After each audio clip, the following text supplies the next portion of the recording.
এইটু রাস্তা কতটা ঘুরে আসলাম আমরা।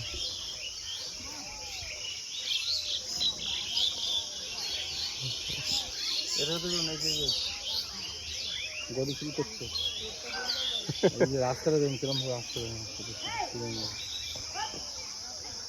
আসবেন না ভাই, আমরা দাঁড়িয়ে আছি না। না না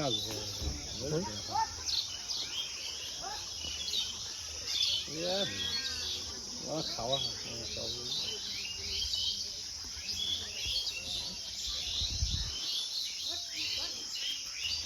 মাসি এটা খেতে দাও মাসি। শুধু মাছের খাওয়ালে খাবে, ঘরে খেতে দাও। চেহারা ভেঙে গেল তো। না না ভাঙিনি চেহারা, আজকে সকালবেলায় খেয়েছে। খেয়েছে করে গেলে চেহারাই লাগছে না তো তোমার মতন হয়। এই তো হালে বাচ্চা, হ্যাঁ এই তো হালে বড় হলো। এটা সব বেশি দেবে নাকি? হ্যাঁ সব বেশি।